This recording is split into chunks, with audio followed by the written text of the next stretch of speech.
Pozdravljeni na prvih pogovorih z avtorji 22. festivala slovenskega filma. Moje ime je Tina Poglajen. Z mano pa je del ekipe filma Stoj, režiser in scenarist filma Giulio De Paul. Dober dan, dober dan. In slovenska producentka oziroma koproducentka filma Mateja Zorn iz Kinoateljeja. Dobro jutro, dober dan zdaj že. Ja. Je bil jutro. Najprej mogoče vprašanje o ozadju nastanka filma. Gre za družinsko zgodbo. Bi jo lahko povedali? In, tista je zgodba od moja družina. Ne? In zgodba od moje none in moje nono, da se poznali pri meji v Stari Gorici pred drugo vojno. Se vuoi poi anche parlare in italiano? Oprostite, jaz ne poznam preveč slovensko, quindi mi è bolje da govorim italijansko, oprostite. No, dicevo, allora, questa è la storia praticamente dei miei nonni, no? Che si erano conosciuti sul confine vicino Gorizia, quando è stato poi chiuso tra Italia e Jugoslavia, quindi parliamo del 47. E praticamente loro si sono conosciuti in quell'occasione perché mio nonno era carabiniere a Gorizia e quindi ha aiutato mia nonna che non poteva rientrare in Jugoslavia, no? Nella domovina. E quindi poi insomma si sono conosciuti, con il tempo si sono sposati e sono andati a vivere a Roma, perché io sono romano ma da 5 anni vivo a Nova Gorica, quindi imam slovenske korenine in rimljane, no? E tu di Grške, Kalabraške in Grške, quindi tisto nevarno mix. Okay. Skratka, Giulio, kot ste razumeli, je zadnjih 5 let doma v Novi Gorici, zato tudi govori slovensko oziroma se uči. Sicer je pa svoje otroštvo preživel v Rimu. Zakaj? Zato, ker se je njegova družina preselila v Rim. O tem tudi govori film, to je neke vrste družinski film, njegova osebna zgodba, namreč babica doma iz, bomo rekli takrat, ene Gorice, še Sovkanka, to je obrobje Gorice, še pred tem, ko so postavili mejo med Gorico in Novo Gorico. Skratka je živela tam in ko je bila postavljena meja, je tudi ostala na drugi strani in takrat na srečo spoznala carinika, ki jo je rešil, ki je, bom rekla, dal zaledje, pač možnost, da tam tudi ostane, in to se je potem spletlo v pravo ljubezensko zgodbo, ki je na koncu pripeljala tudi do tega, da imamo Giulia tle z nami. Ja, ker rezultatov. Ne vem. V filmu si uporabil tudi 16 mm trak. Ja, zakaj ta odločitev? Allora, tisto poi italiano, perché è come avere un documentario, è come documentarsi film, no?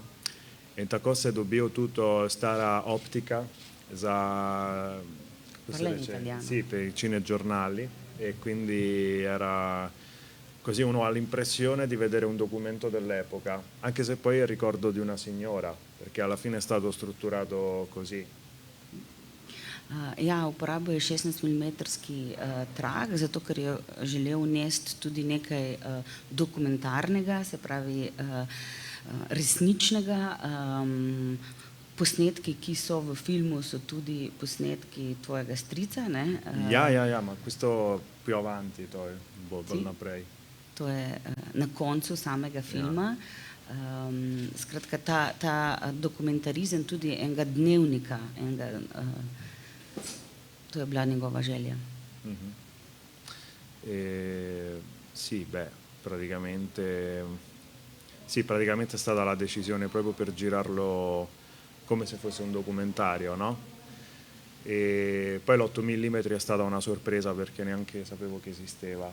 Cioè, un giorno mi chiama mio zio, dice: guarda che ho trovato questi filmchick qua, e io li ho visti e ho detto: vedi, questa è una roba vecchia, quindi quella poi è la fine del corto. Però è stato tipo tutto come le scatole cinesi, no? Cioè aprivi una, veniva fuori una roba, poi dentro c'era un'altra roba, veniva fuori, documenti vecchi, robe, quindi è stato un po' riscoprire la storia dei miei nonni che loro tenevano ben nascosta, evidentemente non così ben nascosta perché... Celotna izkušnja nastajanja in razvijanja filma je bila nekakšno odkrivanje tudi njegove lastne družinske zgodbe, kot Giulio pravi, kot neke kitajske škatle, ki enostavno odpreš in se še nekaj drugega odkrije in najde. V resnici tudi posnetek na 8-milimetrskem traku dedka in babice, ki je noter vključen v film, do tega je prišlo čisto po naključju med snemanjem, ko se je on že odločil, da bo snemal na 16 mm, zato ker enostavno je želel ta dokumentarni duh, pečat unesti, skratka naleti na ta posnetek. Ma anche l'ottica vecchia. Cioè ho utilizzato una lente che era utilizzata all'epoca nei cinegiornali di guerra. Poudarja, da tudi pač same leče in optika snemanja je bila takšna kot v časih, ko se je snemalo te dnevnike. Ja. Sì. E poi tra l'altro anche gli attori, perché nessuno è attore dentro il film, sono tutti presi dalla strada. Cioè io praticamente è proprio domacio film, no? Perché andavo in giro per Gorizia e dicevo ecco questa faccia mi piace, può fare il nonno, questo può essere la nonna, lui può essere il soldato, quindi andavo lì dico vuoi fare un film, cioè vuoi fare un cortometraggio con me perché ti vedo bene, è stato fatto così, quindi la direzione si è limitata a quello, a scegliere proprio il viso, no? Il viso giusto. Quindi so tutti visi antichi, robe.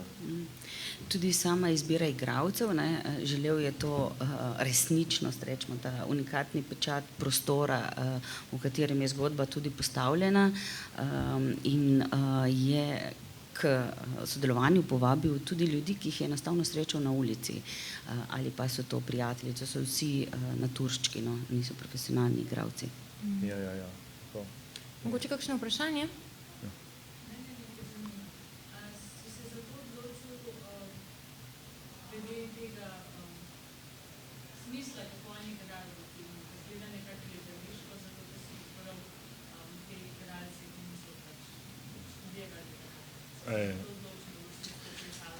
Perché non ho preso attori professionisti? No, perché ti sei deciso di avere questo stile che è un po' simile al teatro, perché li hai trovati così non professionali? Ok. Allora, Fellini diceva che ognuno ha la faccia che si merita e Orson Welles ribadeva che l'Italia, cioè l'Europa anzi, però lui diceva più l'Italia, era un paese d'attori e i peggiori stavano sul palcoscenico, praticamente.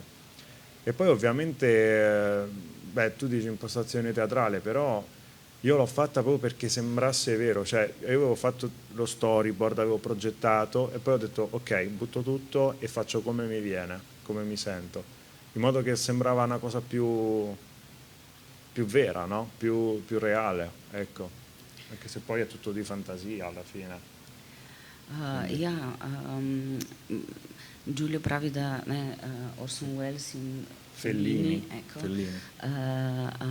Sta pravila, da vsak ima obraz, ki si ga zasluži. Skratka, da je ta igra takšna, kakršna je odvisno od osebe, no? od igralca, ki je pred nami.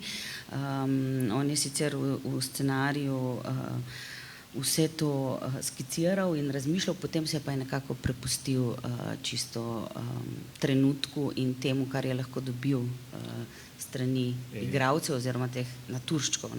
E un'altra cosa importante, non esiste la sceneggiatura, cioè io ho fatto solo un disegnino su carta e basta.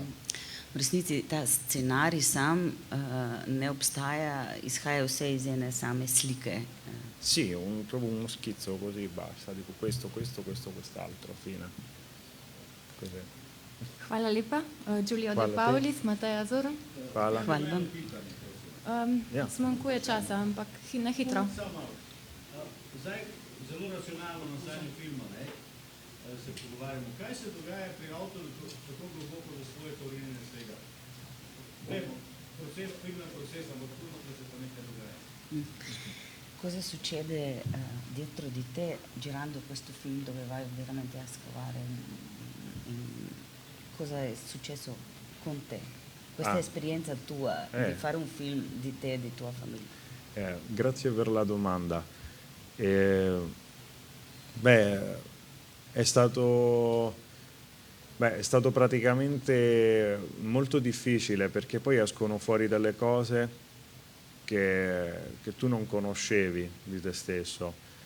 Io non ero mai convinto, cioè all'inizio una volta finito il film dico no, secondo me non va, e poi praticamente riguardandolo dico, cioè è stato praticamente come fare una cosa che già conoscevo e è stato quasi, e lo facevo con molta come si dice, apprensione, perché comunque dovevo tributare una roba ai miei nonni, no? Quindi è stato anche un tributo ai miei nonni, quindi sì, c'è stato questo rapporto strano. Poi sul set comunque ci siamo divertiti perché c'erano i militari vestiti da 2 INA e un milizar, e quando passavano le macchine le fermavamo, chiedevamo i documenti e ci cascavano tutti, quindi è stato, sì, insomma ci ho riso tanto, questo sì. L'ho affrontato con tanto sorriso e con tanta apprensione dentro. Ja, pravi mešani občutki, ne, od tega, da se moraš poglobiti v tvojo izkušnjo, tvoj odnos s starši, spoznaš del družinske zgodovine, o kateri sploh nisi vedel. Tudi sam se je vmes soočil s tem, da ne, je bil že zadovoljen, pa potem popolnoma ni razumel, kaj z vsem tem materialom. Je pa pozitiven človek zagotovo in je to vzel tudi z eno izkušnjo pozitivno in se zavedal, da gre v bistvu tudi za poklon svojim starim staršem in staršem. Ja, prego, grazie a voi. Hvala lepa. Najlepša hvala. Hvala vam. Hvala vam. Čestitam za film. Hvala. Addio. Ciao.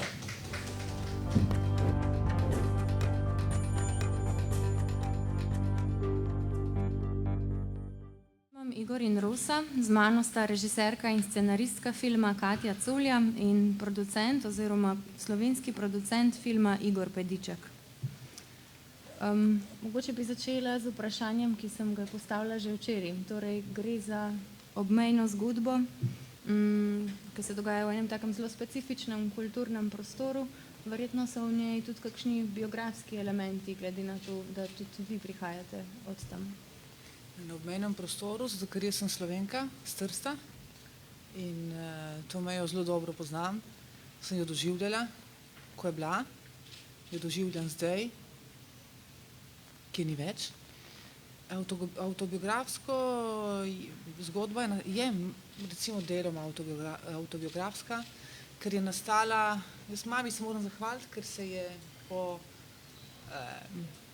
dolgi očetovi bolezni in po njegovi smrti se je mama zaljubila in jaz sem jo vedno videla kot mamo. Takrat je imela mama 65 let in nisem mislila, da ena ženska, ki ima 65 let, lahko še ljubi, lahko svoje telo še nekako doživlja in se čuti živo.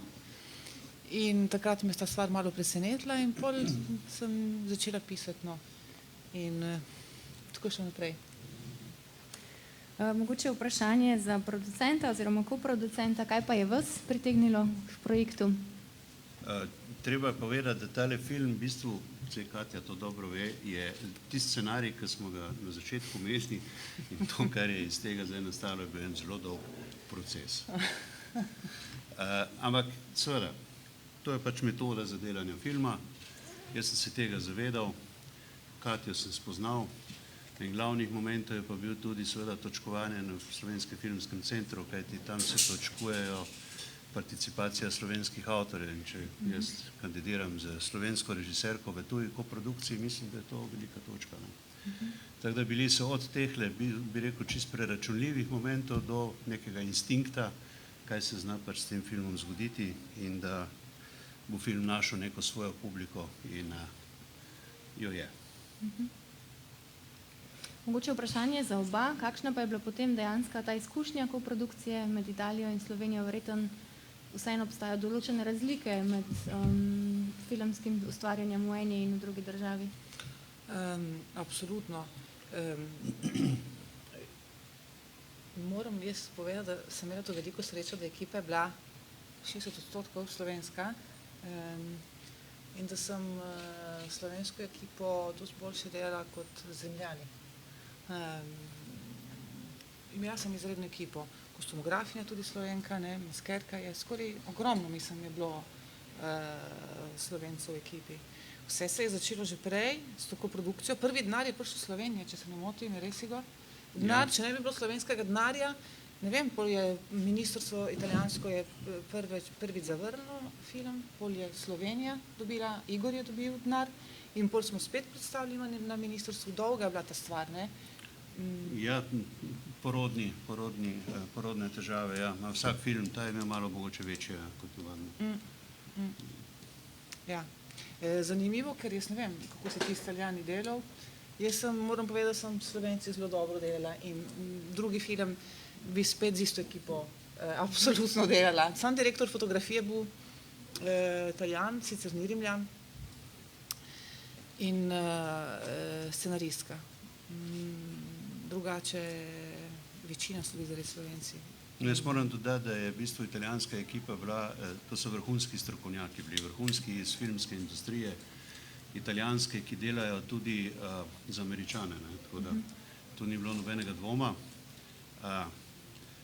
Slovenci pa pridni, pa smo se lovili. Ja, Italijani se ne pričakujejo, da lahko najdejo prave profesionalce. Ja, to je bilo malo presenečenje. To je bilo malo zelo veliko presenečenje. Sam direktor fotografije je rekel, Madonca so boljši od mojih Rimljanov. Jaz bi zdaj on druge filme snema in stalno kliče, ker bi rad samo z njimi delal. To dosti pomeni. Ja, malo smo jih razvadili, Ne, niso tako sindikalizirani in so navajeni delati, biti hitri, tihi, koncentracija izredna, posluh, vse, kar mora biti po mojem na enem setu. Treba je povedati, da ste, Katja Culja, delali že z velikimi italijanskimi režiserji, z bratom Taviani, znanjem Moretijem, Ettorom Scolo. Sem imela srečo, da sem te še posebno Pavla in Vittorija Tavianija in Ettorja Scolo spoznala in z njimi sodelovala in ti stari volki so me ogromno naučili. Ne samo na profesionalni ravni, ker kar se tiče profesionalnosti Scole, mislim, da nihče ne more prav nič reči, ampak na tej humani ravni. Kako so se oni, žal Vittorija ni več, Ettore tudi je umrl, kako so se oni na setu obnašali, kako so se oni z vsemi, do vseh, kako so vse sprejemili in se od vseh učili, od kogarkoli, mislim. In lep spomin imam, zelo lep. Mogoče kakšno vprašanje? No, v filmu nastopata dva taka slovenska zelo ikonična igralca, oziroma eden po rodu slovenski, eden ne, in sicer seveda Boris Cavazza in Branko Đurić, ki sta, smo videli tudi med projekcijo v filmu, vsaj slednji pač izzvala takoj reakcijo, ko se pojavita na filmu, a ne? Ja, ne vem zakaj. Zdaj sem prihajala iz Šangaja, ko smo bili na festivalu, tudi Kitajci so se smejali, ko vidijo Borisa in Đurota. Mislim, v barju so se smejali, po vseh dvoranah, mislim, reakcija je ista. Drugačne so reakcije v drugih scenah, ampak tista je ista. Boris je bil zame perfekten partner za Runeto, ta pravi mož. Mislim, iskala sem čokatega, močnega, starega in izrednega tudi, pridnega igralca in Boris je sprejel. Đurota sem spoznala, ko sem pisala film C'era una volta la città dei matti, jaz ne vem, v slovenščini film, to je bila ena serija televizijska, narejena pred 6-7 leti o Bazali in jaz sem prav napisala vlogo za Đurota, Boris se je imenoval v filmu in je vedno rekel, če boš tvoj film snemala, jaz bom prišel, ker sem ga takrat v Rim peljala in Đuro, mislim, tako malo, eno tako čudno sodelovanje bilo med mano in Đuro Tomevo, staro že. Borisa pa nisem poznala. Mogoče zdaj nazaj k zgodbi, gre za neke vrste osvobajanje te starejše ženske, te starejše junakinje, tudi v telesnem smislu, kar je mogoče nekaj zelo redkega na filmskem platnu, pač da sploh pomislimo na seksualnost, ne vem, ženske pri 60-ih. Ja, imam pred sabo članek Mladine, ki sem ga danes zjutraj prebrala. Stefančič piše, česa že ženske pri dobrih 60-ih v filmih ne smejo početi. Mislim, je provokativno, ne?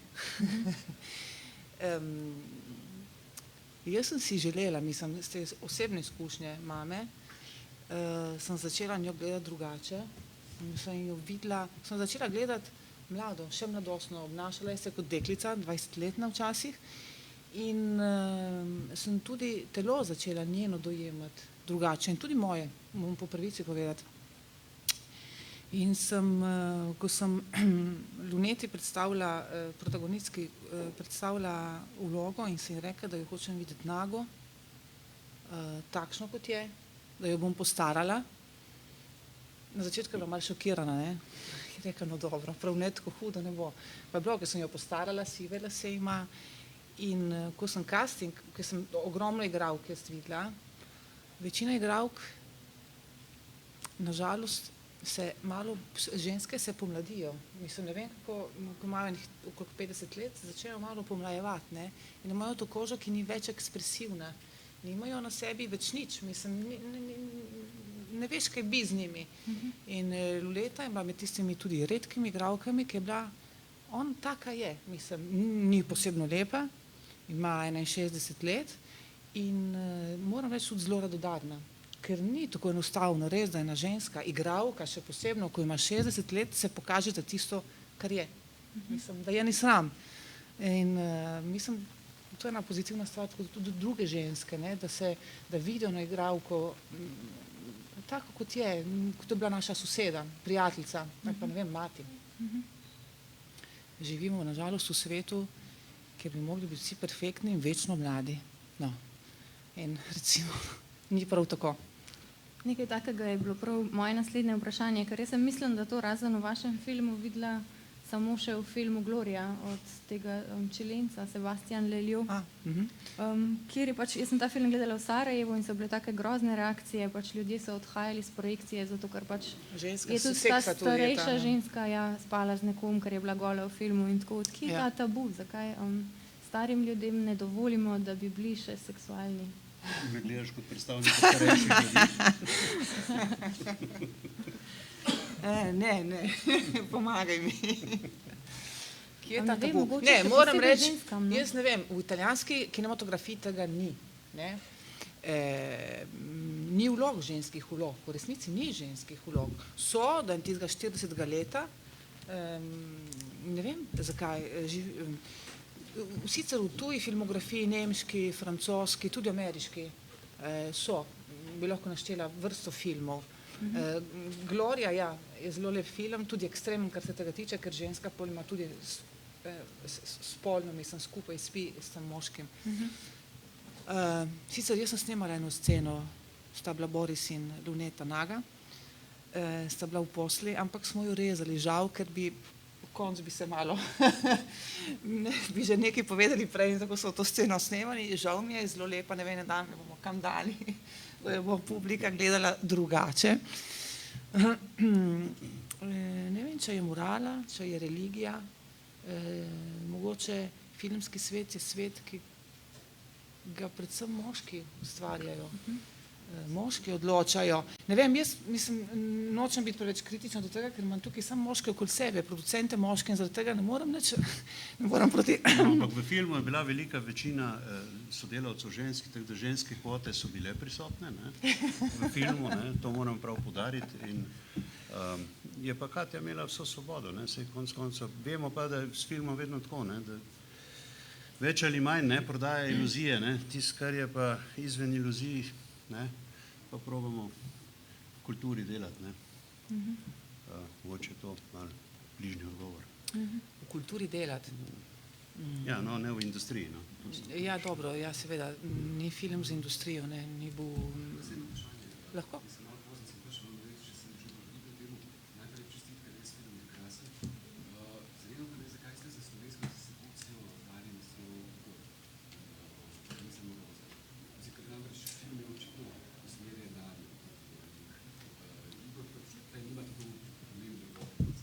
Ta film je začel z naslovom Kako stvari padajo.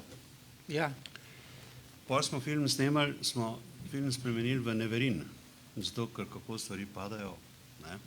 Nekako ni šlo, ne? Ja, ker Neverin je nevihta, ne? Ja. Nenadna nevihta, v Tržaščini je. Ja, Tržaščina. seveda ti četrt ljudi tega ne razume in bi bil problem.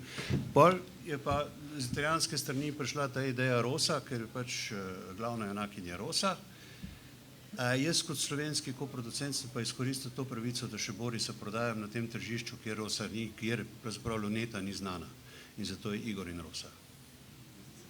Ja, ker Luneta je italijanska zveza, ne, jo poznajo še predvsem zaradi televizije in komedije, sicer ona ni take vloge nikoli odigrala. Je prvič in mislim, italijanska publika ostane malo presenečena, ker si navajen videti igralca vedno v eni in isti vlogi, da ga uporabljajo vedno v eni in isti vlogi. In tle zelo preseneča. In zato v Italiji je Roza, ker je, mislim, vsak izrabil malo po svoje. Ja, Vse to je dobro, no. Pač to so koprodukcije, ne, imaš pač možnost. Še kakšno vprašanje mogoče? Jaz bi se še mičkaj navezala na prejšnjo temo. V Sloveniji smo v spolni enakosti oziroma enaki zastopanosti spolov v slovenskem filmskem sektorju začeli govoriti šele v zadnjih 2 letih. Me pa zanima, kako je s tem v Italiji. A je, ne vem, kakšno gibanje, kot je MeToo, sprožilo kaj podobnega? Ne, isto je. Se ne. Popolnoma. Sprožilo je tudi ogromno polemik. Jaz o MeToo ne bi rada govorila, ker se stvari malo vedno politično ali socialno izrabljajo in z določenimi stvarmi jaz se tudi ne strinjam. Ne veš nikoli, kje je resnica, kaj se v resnici dogaja in vsak malo vleče po svoje in ne. Kar se tiče tak Roza, kvot, ne vem, če v Italiji se ogromno o teh stvari govori, se govori tudi, da bi morali na primer na Beneškem festivalu, če je 20 filmov, polovica mora biti ženske in moški. Jaz se s tem po pravici povedano ne preveč strinjam, ker če je film kvaliteten, moški ali ženska snema film, je kvaliteten. Se me ne briga, če je moški ali ženska, se ne vem, se ni pomembno, kdo ga je snemal, mislim, če je moški ali ženska. Pomembno, če film ti je všeč ali če ti ni všeč. Kaj ti film pove, kakšne emocije ti pusti. Ne, in zaradi tega jaz se malo vedno...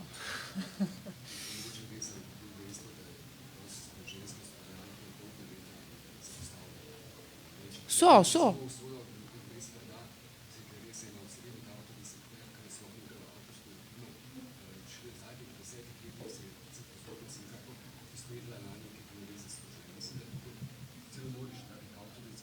Je. Jaz sem tudi sama, jaz sem imela težave. Vse moram, mislim... To je sistemsko vprašanje, je to nima sistemsko... v osnovi... Ne. V enem primarnem smislu bolj manj. Ne, vse se stvari spreminjajo, mislim, to odvisi tudi od nas žensk, ne. Kako se postavljamo, ker se večkrat ženske, ko so na določenih mestih, postanjajo malo kot moški, slabši od moških. Ja, ne.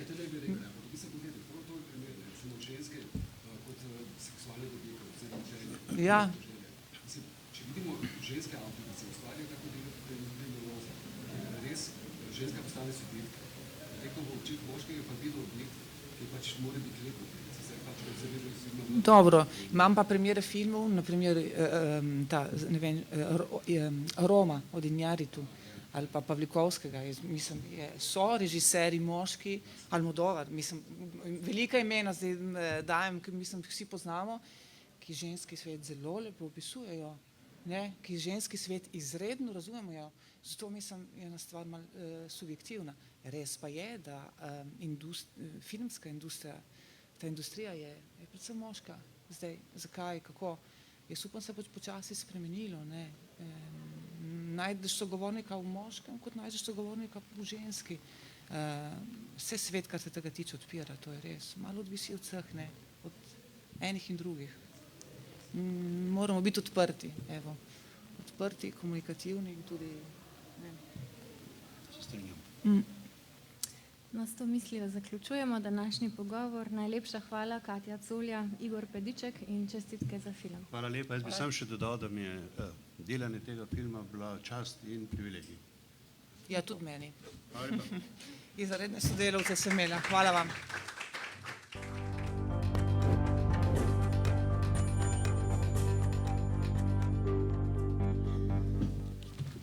Lep pozdrav. Nadaljevali bomo s predstavitvijo ekipe filma, ki je včeraj zvečer imela čast, da je otvorila 22. festival slovenskega filma. In sicer kot eden izmed filmov tekmovalnega programa v kategoriji celovečernih igranih filmov. In sicer je to je Frank, režiser je Metoda pevca in producenta Danijela Hočevara oziroma producentske hiše Vertigo, Zavoda za kulturne dejavnosti, in pa nastal je pa v koprodukciji še z Interfilmom iz Hrvaške, mislim, da Small Moves, film iz Makedonije oziroma Severne Makedonije, Backroom Production iz Srbije in pa RTV Slovenija. Mislim, da Daneta pa Metoda, producenta in režiserja filma ni treba prav na široko predstavljati, ampak vseeno bi nekako izpostavil neke ključne stvari, ker se mi zdi, da sta oba pravzaprav ključna akterja slovenske pa vsem svitvene kinematografije, se pravi tistega, kar se je pri nas v slovenskem filmu dogajalo po 90-ih letih, no, Danijel celo že malo prej. Dela Metoda so dobivala nagrade in številna priznanja tako v tujini kot doma. Mislim, da že prvenec Carmen je dobil v Valenciji, ne? Sicer ne vem točno kakšno nagrado, pri nas pa Vesno, sicer tudi ne vem, je bila za žensko vlogo ali kaj je bila v Portorožu. Mislim, da je bilo za scenarij, ampak res ne mislim. Mislim, res se spomniš dobro. Ne spomnim, samo mislim. A lahko jaz sam še rečem, da imamo še nekoga z nami? Ja, ne, glej, ej, Katarina, poslednje mesto ima tukaj.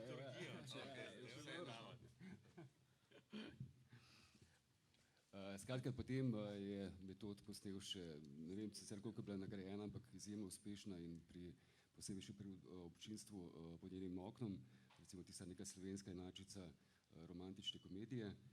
Festivalsko je bila izjemno uspešna tudi Astrelita, mislim, da je dobila kar na nekaj festivalih nagrade.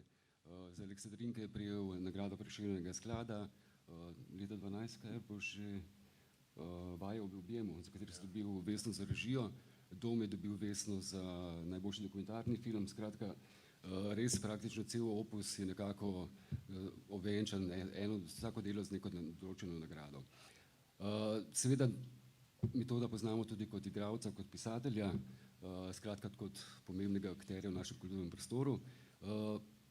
Vsaj v nekaj po moji presoji pa celo Danijel mogoče pustil še večji oziroma globje pečat na tej domači posamosvojitveni kinematografiji, saj je res njegova pot producenta v bistvu tudi nekako oriše ta razvoj, ki ga je slovenski film prišel. Od tega nekega prvega neodvisnega filma, ki ga je predstavljal Usodni telefon Damjana Kozoleta še v poznih 80-ih letih, Socializacije bika, na primer, kot prvega animiranega filma, v Leru, Kruh in mleko, tistih filmov, ki so slovenski film po dolgem času ponovno popeljali v ta mednarodni prostor.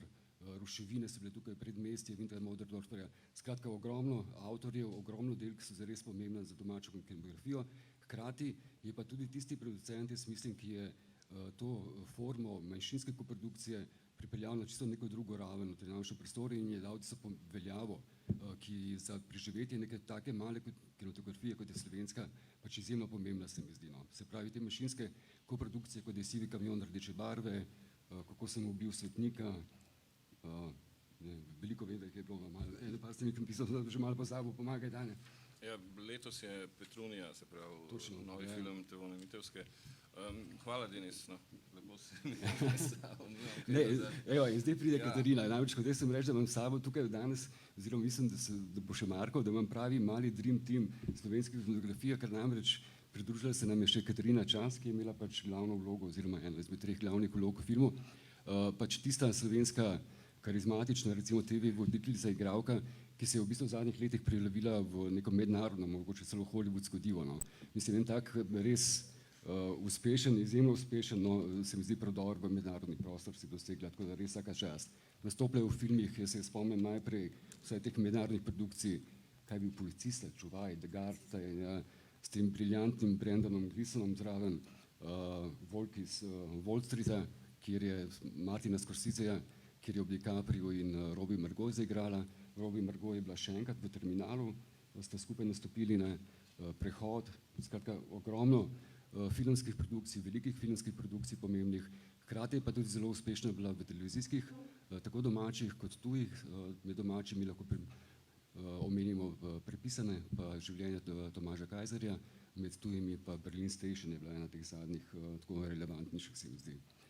Skratka, res ekipa, ki se je izbrala za ta film, me je presenetila in tudi mislim, da ste bili nekako na filmu. No? Ampak pustimo zdaj to uvodno predstavitev, pa gremo k samemu filmu. In če lahko bi jaz morda prosil, če bi začeli govoriti o genezi oziroma v samem nekem mestu, ki ga to tvoje delo zavzema znotraj tvojega opusa. Namreč zdi se mi, oziroma v materialih si omenil, da je prva klica tega filma nastala že v času, ko si se lotil oziroma ko si delal Dom, dokumentarec Dom. Da se je takrat pojavil pač ta oseba, ki ti je povedala to zgodbo.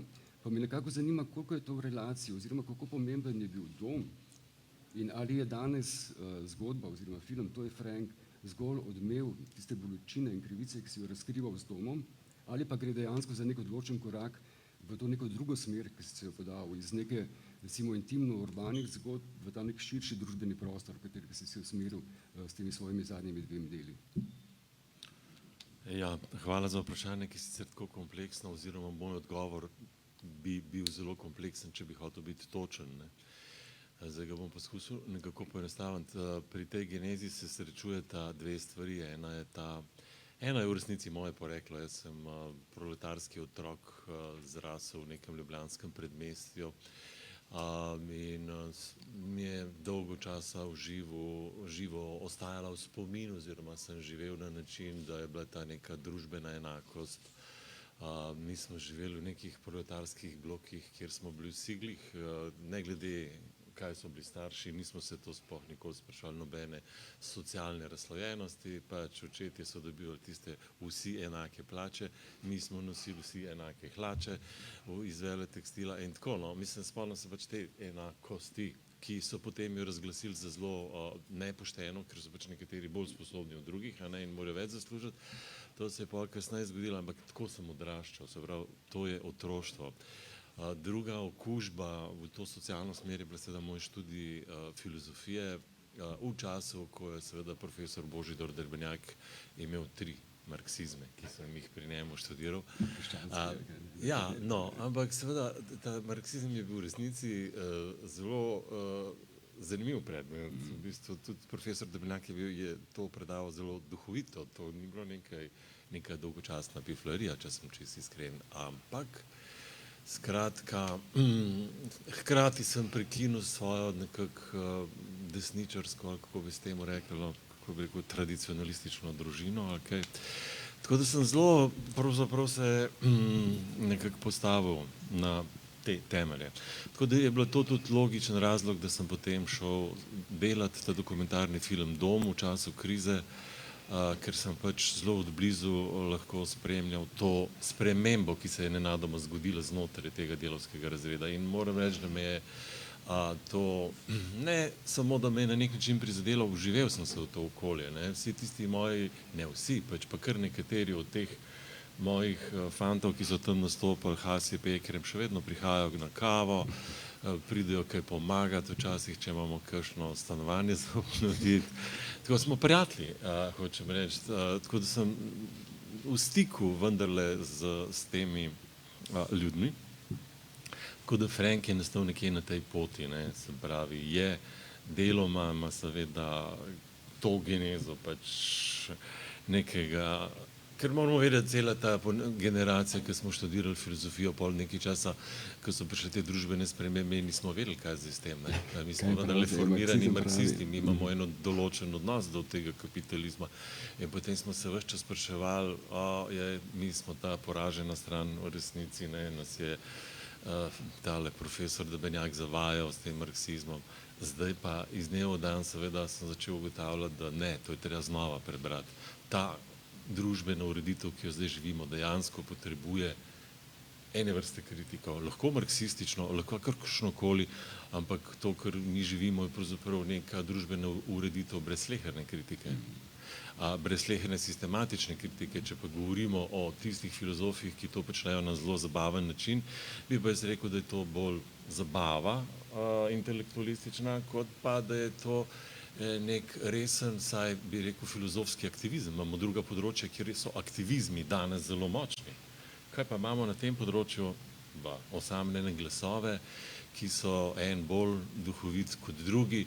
Tako da potem je bilo pa seveda vprašanje, kakšnega Frenka potrebujem in seveda res ta, kakšen Frenk je pa prišel seveda prav v določenem trenutku, ko sem začutil tega človeka, ki pravzaprav je na robu logičnega, na robu razumnega, ker samo na tem robu se pravzaprav en junak danes lahko količkaj za gledalce seveda kredibilno upre in je junak te vrste, da reče, oprostite besedi, kurc pa 3 milijone, jaz hočem ostati človek. In to je pač ta osnovna dilema, na kateri sem potem pač pisal, ampak saj pravim, da materijala oziroma teh nekih teh detajlov, ki jih potrebuješ, ko karakteriziraš nekega junaka, sem pa imel takrat okrog sebe res na voljo precej. Se opravičujem, ker sem bil malo dolg, ampak je res to kompleksno vprašanje. Ker traja 7 let, 5 let, ali ne vem, da napišeš. Se tu me zanima dejansko, ker se zdi se mi, da noben od teh likov ni enoznačno predstavljen, da v bistvu vsak ima in dobre plati in slabe. Nekateri imajo več slabih, nekateri več dobrih, ampak noben ni tako premočrtno zastavljen. In tudi zato me nekako še zanima, da v bistvu tukaj ne gre toliko za zgodbe posameznikov, kot se mi je zdelo, da je ta družina postala neka prispodoba družbenega dogajanja, te razdelitve na naše in njihove, na leve, desne, karkoli že, oziroma to bipolarizacijo družbe, kjer imaš na eni strani, ne vem, sanjače in berače, na drugi strani pa realiste in totalne egoiste, na primer. Mislim, da je šlo bolj za neka moralna vprašanja, kot neko zelo jasno ločnico postaviti med idejami, ideologijami, ljudmi, liki, v nekem širšem kontekstu. Se mi zdi, da pač, če tako pogledamo, da je problem v bistvu samo v tem, saj vsi vemo, kaj je prav. Zato ne potrebujemo ne cerkve, ne politike, ne nič. Dalaj Lama je lepo rekel, da za to, da se človek vede etično, ne potrebuje Boga, religije, ker je to že tako globoko v človeku. Mi vsi vemo, kaj je prav. Gre samo za to, da pač se dogaja politična zloraba. Politična zloraba se dogaja zaradi volitev, ker tle se začne ta trgovina z našimi resničnimi občutki in odnosom do tega prava. In takrat se začne ta proces radikalizacije stališč in pač ljudje pa smo nagnjeni k temi, toliko imamo vedno v sebi nekih frustracij, da pač jih nekako s temi radikalizmi lahko pokrijemo in si rešimo dušo, tako nekako jaz to vidim. Zaradi tega je tudi tako nesmiselno postavljati kakršnega koli junaka, tudi negativca, enodimenzionalno. Tudi nikoli v življenju ni tako, pa tudi se mi zdi, to so pa že, to je pa zdaj, kada smo že na predavanju scenaristike, je pač negativc postane kredibilen skozi neko zanimivo, dobro dimenzijo, tako kot tudi pozitivni liki, tudi protagonisti potrebujejo svojo hibo. Je Ahil tudi imel svojo peto, vsi vemo, in to, če simbolično gledamo, seveda tudi dober protagonist mora imeti svojo napako, svojo slabost, svojo šibkost, zato da bomo seveda ves čas zaskrbljeni, ali ga bo ta šibkost stala uspeha v tej zgodbi, ali bo to svojo idejo, ali bo to svojo idejo prinesel do konca, ali pa bo zgorel med potjo. Ampak domnevam, da si pač takoj zaznal ta nek človeški potencial v tej njegovi zgodbi. Koliko se te je pa ta neka širša družbena dimenzija v njej že prej odprla, že v samem začetku. Si takoj prepoznal ta potencial, da nekako preslikaš to njegovo zgodbo v neko aktualno družbeno stanje, ki ga živimo? To je spet kompleksno, to je proces, ne, ker pisanje scenarija je res ena težka disciplina, pa ne zaradi tega, ker bi se zdaj moral hvaliti, ampak zaradi tega, ker dober scenarij je ponovadi tam nekje 15. verzija. Je po mojem mnenju zrela za realizacijo. Jaz sem videl že veliko filmov, ki so bili posneti po drugi, tretji verziji, pa to niso bili najboljši filmi. Hočem reči, da je to dejansko en dolgotrajen, mukotrpen proces, tako da težko rečem, ne, vse to se je razvilo postopoma. Je pa preprosto res, da je to scenarij, ki pač bi mu, se pravi, angleška scenaristična literatura rekla character driven. Torej, definitivno sem jaz imel najprej junaka, on je, zato tudi daj izjavil, on je prišel po trku in rekel, halo, ne, jaz sem tle, dajmo kaj povedati, ne. In to sem iz enega občutka, ker smo občutek, da smo preveč tiho, da pač moram si, in ker prišel en ta hrupen Frank, kaj zdaj, ne, ker nima zadržkov, da bi karkoli povedal, takrat sem jaz vedel, da aha, ti si ti. In tako da ja, najprej je bil junak in je potem nastajala zgodba in zgodba se je kar nekajkrat spremenila in je imela veliko, bi rekel, deviacij tudi pa zapletov. Zdaj upam, da ne boš jezen name, no, ampak zopet bom nekako tvoja predhodna dela karakteriziral kot dela, v katerih ne bom rekel, da so bili to kakorkoli ženski ali ženskom posvečeni filmi, ampak dela, v katerih je glavni ženski lik ponovadi nosil zgodbo, no, tak močen ženski lik. Tukaj pa se mi zdi, da se zgodi en obrat, da v bistvu postaviš moška v ospredje, se pravi ta dva brata, ki se nekako petelinita v teh svojih idejnih bojih petelinita, no, pač vsak zagovarja seveda svojo idejo, medtem ko je pa ženska na nek način žrtev tega njunega boja idejnega na tej ravni. Ja, ta moški boj, ne. To je zelo težko vprašanje, ne, ampak ne bi rad zašel v kakšno poenostavitev, no, ampak večinoma sem samo pri moških opažal to potrebo po boju, po samopotrditvi na tako radikalen način, da se je treba spopasti, ne. In na tej radikalizirani konfliktnosti temeljijo seveda vse vojne zadnjega časa, vsi ekonomski spopadi, ki jih zdaj spremljamo. Vse je to pravzaprav, tako jaz vidim, en spopad moških egov, ki so postavljeni v te svoje imenitne prestole politične moči.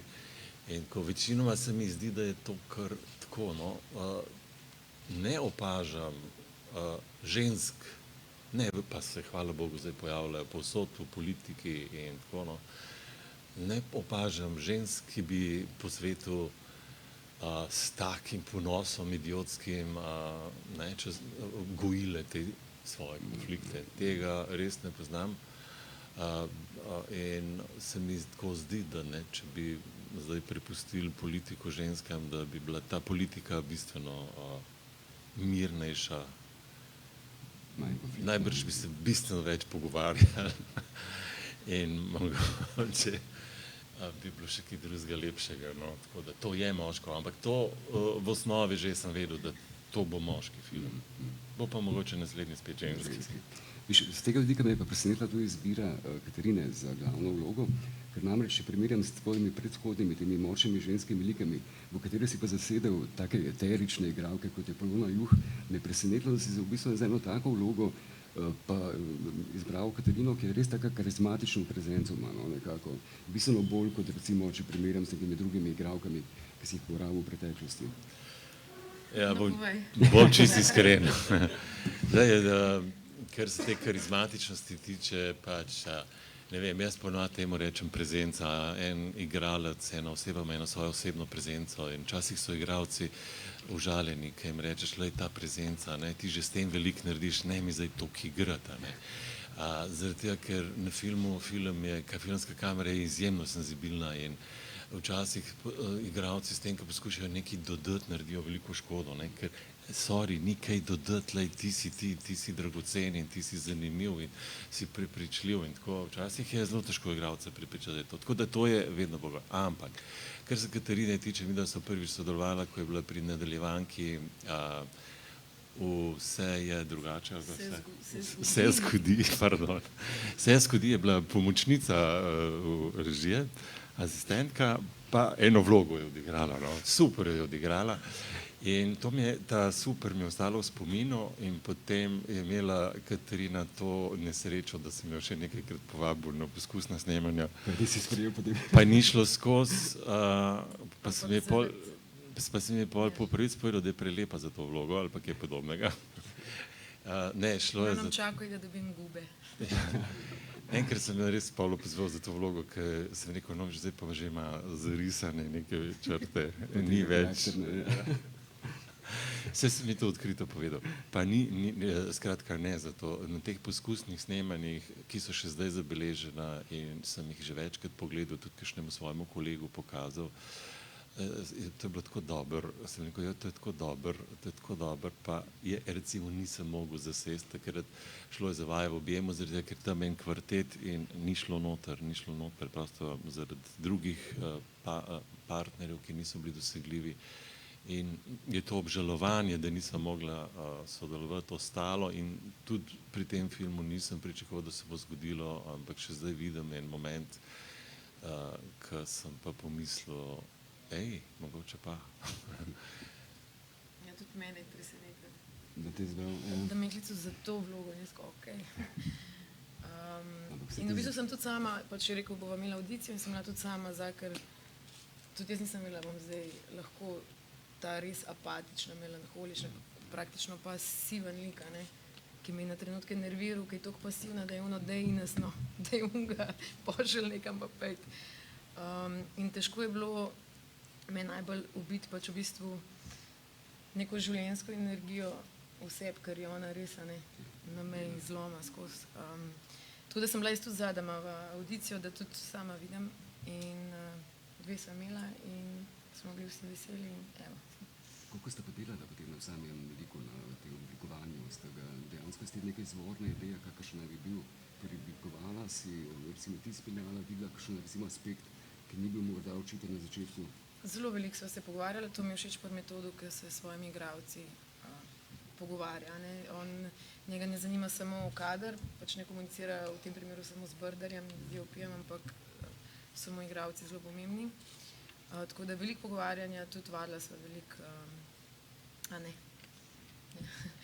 Pol je bil malo jezen, ker sem par dni pred snemanjem šla v Dominikansko republiko na en drug projekt. Ampak ja. Si zaigrala malo divo? Tam sem bila čisto nekaj drugega, ja, ampak super je bil, mislim, imela sem rada Ines, da ne govorim o tem, da mi je zelo žal, da ni Janeza Škofa tukaj, ker je pač res naredil tako vlogo, da mi gre na jok sam, ko pomislim. In se mi zdi malo zoprn, da sem jaz nekaj govorim, ker se mi vse ne zdi, da pač je on res nosilen lik tega filma, pa skozi se zdi z metodom Kregam, da nisem glavna ženska rola, ampak dobro. Skratka, to snemanje mi je ostalo blazno v spominu, tudi zato, ker je to po moj prvi film, kjer ti režiser reče, daj pojdi žurat, decembra smo snemali, pojdi žurat, prid neprespana, ker te rabim čisto podrto. In pač nisem šla žurat, no vsem sem bila, sem naspala, ampak bilo je naporno, no, zaradi tega, ker je v bistvu veliko nekih emocij v Ines konstantno.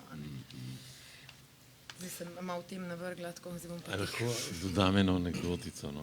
Mislim, pa moramo upravičiti ta poskusna snemanja, ne.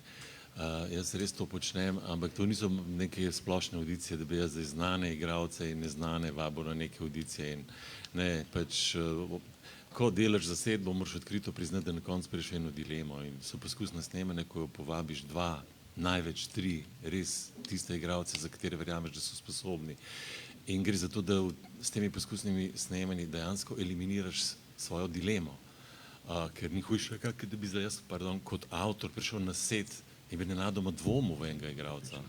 To je smrten greh. Tako da s temi poskusnimi snemanji se tudi to odpravlja. In druga stvar, ki je vzpostavlja se en odnos. No, in to poskusno snemanje, recimo s Katarino, je bilo mogoče druga ponovitev, pa ni bila bilo je zaradi tega, da sem hotel še videti skupaj Janeza pa Katarino. Ne. In smo imeli poskusno snemanje in sta delala eno sceno in je Katarina odigrala super, Janez je pa čist poniknil nenadoma. Kje je zdaj ta Janez Škof? Kar nekaj je govoril, ne. Mater, sem rekel, kaj pa zdaj, ne. Ampak še vedno sta bila oba na opciji, ne. In me drug dan Janez pokliče pa reče mi, to včeraj je bilo groza, jaz sem čist pogorel. Jaz nisem vedel, da Katarina lahko tako dobro igra. A veste, to je to, ne, tudi mogoče Katarina kdaj naleti na ta predsodek, ne, zaradi tega, ker je pač ona v Hollywoodu to že nekaj, ne vem kaj, ampak tle, pri nas smo pa dramsko igro, to je pa nekaj drugega, smo pa dramski igralci in tako naprej. In ko je Janez Škof me poklical in rekel, oprosti, včeraj to pač, jaz nisem pričakoval, mene je Katarina čisto šokirala in tako naprej. Jaz sem v tistem trenutku bil popolnoma 100%, da je Janez moj Frank. Zaradi tega, ker sem vedel, Janez je pošten človek. On ni zdaj tle neki, on je odkrito povedal vse. In to je osnova nekega dobrega sodelovanja, da smo odkriti in iskreni. Sorry, včeraj je bilo tako, jaz nisem vedel. In ne, ni več, med njima ni bilo pol problema, da ti si neki hollywoodska diva, jaz sem pa SNG drama, pa imava zdaj neke druge dispozicije. Ne, bila sta odprta, odkrita in tudi jaz nisem imel pol nobenih težav. Saj to sem pozabil ti čestitati, no, ker se mi zdi, da si prvič Janeza Škofu omogočil, da je pokazal, da zna igrati kot tudi resen igralec. No, ja, ker je sicer bil vedno nastopal pač v teh karikiranih likih, komedijah in je resno, že to se mi zdi izjemen dosežek, no, tako da čestitam. To je zelo zapletena stvar, zelo veliko igralcev, ne vem, to se zgodi kot en izvirni greh, dobijo prvo tako vlogo, pa jo dobro naredijo, pa dobijo naslednjo, ki bo podobna in potem veljajo za pač en komedijanski tip in Janez je to dobil. Ampak če pa ti Janeza pogledaš tako, pa se z njim pogovarjaš, poviš, da je to ena zelo mila oseba, pa hkrati ena zelo globoka oseba, ne. Janez Škof je intelektualec, on mislim, tako prav zares, no, on bere, ne moreš verjeti, kaj vse prebere in kako se z njim lahko pogovoriš o stvareh, da si v času zadrege, kako izobražen človek je pravzaprav.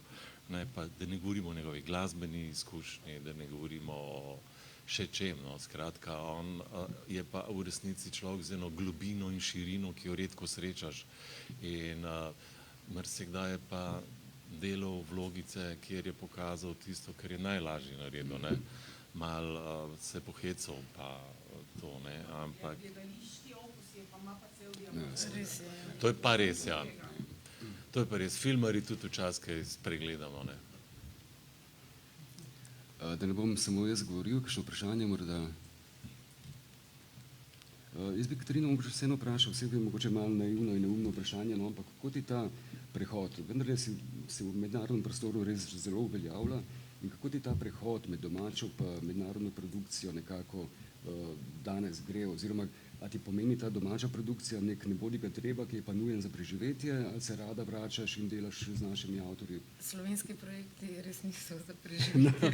Ok, za malce. Za dušo so bolj. Ne, v bistvu, pri meni mogoče, jaz nisem nič od mojega življenja v bistvu planirala, vedela sem, kaj si želim in kako, in v bistvu sem bila dostikrat stigmatizirana v našem prostoru, ker pač nimam AGRFT-ja, ne, pač imam končano 7-stopnjo ekonomski faks Univerze v Ljubljani, ampak vzporedno s tem je pa zanimalo pač vse to. Prvi film sem posnela po 14, pa sem si rekla, ma dobro, tle v Sloveniji od igre živeti ne bo toliko lahko, grem na ekonomijo, a ne. Ampak me je pol nekako življenje nazaj pač v glumo pelal, vmes sem se pač znajdla s TV voditeljstvom, ki me je pač zelo stigmatiziralo, a ne. Na nek način. Ampak potem, tako da ni bilo veliko priložnosti v Sloveniji zame in v bistvu super, saj za nekaj dober, ker sem začela hoditi pač na audicijo v tujino, ne, in se je zgodilo. Imela sem neko suverenost, ker se pravim, sva z metodom delala že nekdaj, pa še s parimi, ki so verjeli vame, pač včasih moč verjeti vase, tudi če drugi ne. Tako da meni je super delati v slovenščini, angleščini, zanč v italijanščini, mi je čisto vseeno, pač obožujem film, obožujem delati vloge, obožujem cel sistem pri filmu, sploh ne sam igro, mene zanima, najrabi v montaži, bi sela zraven, lahko metode vprašaš. Tako da me res cel spekter filma zanima, zelo mi je blizu, no, zelo. In je lepo delati tudi doma, tako da se zahvaljujem metodu za to priložnost, predvsem zato, ker pač ni vloga, izbor te vloge ni na prvo žogo, a ne, mislim pač neka zagrenjena, zamorjena, napol apatična, pasivna. Jaz nisem, a ne, Ines pa je, tako da mi je bil to Si verjetno zato prideš tako bolj do izraza potem. Ja, pač ni mi dal vlogo spet neke bionde, ne. Kako, pač. Dajte mi še vidva razkriti, ker se mi zdi tako ena stara ljubimca. Jaz mislim, da ste dejansko vse filme, ki ste jih ti posnel, z Danielom posnel, kot vsi, ne? Mislim, kaj je bajna skrivnost, da se znata, da si zaupata, da se znata skregati, pa se ne raziti? To bi bilo lepo slišati, da so s Katarino stara ljubimca, ne pa zdale.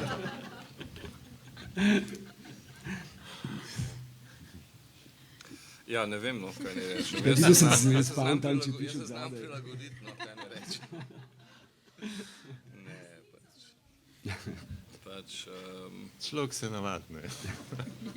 Ja, mislim, na nek način je vsekakor vznemirljivo delati z novim režiserjem, spoznavati neke nove načine, ampak je pa dosti bolj enostavno, no, delati z nekom, s katerim si že prej delal in če je to sodelovanje bilo kvalitetno, zakaj ga ne ponoviti, ne.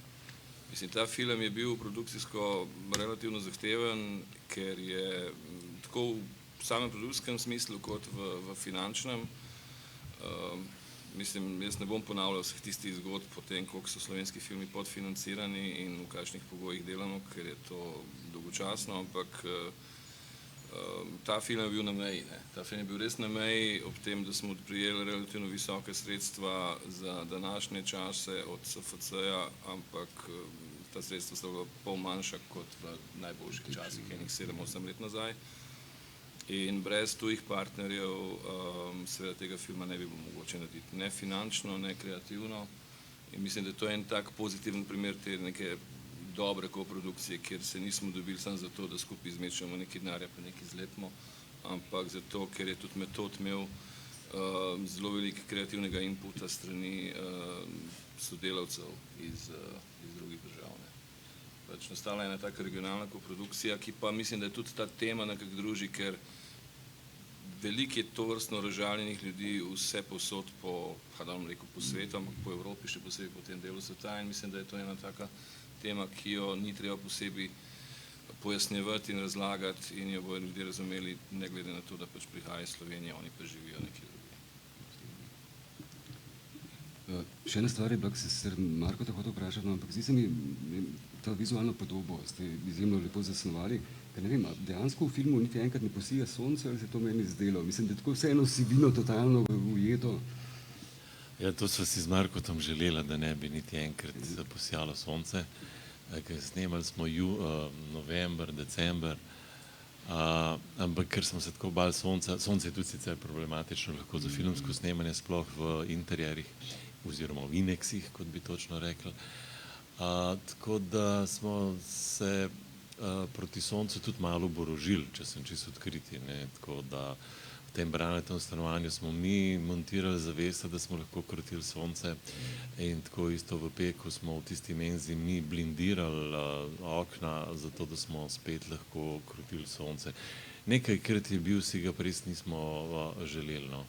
Sonce ne samo zaradi tega, ker bi si tako blazno želeli depresivne atmosfere, čeprav, no, zakaj ne, ampak s soncem v ineksih je tudi resen problem, ne, ti eno sceno, ki v filmu traja minuto ali dve, snemaš cel dan, ne, in to sonce se premika in ko to montiraš, to vse skače, ne, in ti moraš to sonce ukrotiti, da enostavno, zato dostikrat vidite, ko snemajo, pa je sončen dan, pa skozi okno svetijo v eno hišo, ne. Ja, zakaj tam stoji 10 kW reflektor, zato ker bo stal skozi na istem mestu. Sonce pa potuje, ne? Pa ugaša, pa pojača, pa tako naprej. Mi se na to ne moramo zanašati, ker producent nima tega denarja, da bi mi snemali, ker sonce si je, moramo skozi. Ne, malo je to bilo, pa odločitev, kot ste videli, film je posnet v formatu 1:1,66. To je zastarel format, ki je bil nekaj časa popularen, ampak nekako smo se odločili, da pravzaprav v tem tržiču ni nobenega razloga za neko cinemaskopsko širino, ker ta vedno deluje bogato, ne? Ker odpre stranice našega pogleda in deluje bogato, in mi tega razloga nismo imeli in smo ga skrčili na stranico dolgo 1:66. S tem smo sicer pridobili tudi nekaj te višine, ki je včasih prišla prav, ampak v tržiču so hribi, tam ni, še vlak ne pelje, ni razlogov za cinemaskop. Bom še enkrat vprašal, če bi bilo kakšno vprašanje. Očitno ne. Nič, jaz bi samo prosil morda, da poveste, kdaj je štartal v distribuciji film oziroma kako je planirano. Ja, film bo prikazan še na Lifu in pa bo šel v kino. Tako nekako, konec novembra. Konec leta. Začel distribucijo. Nič, jaz vam želim veliko uspeha in res hvala, da ste se pridružili. Hvala. Hvala tudi vam za obisk, da smo imeli komu kaj povedati.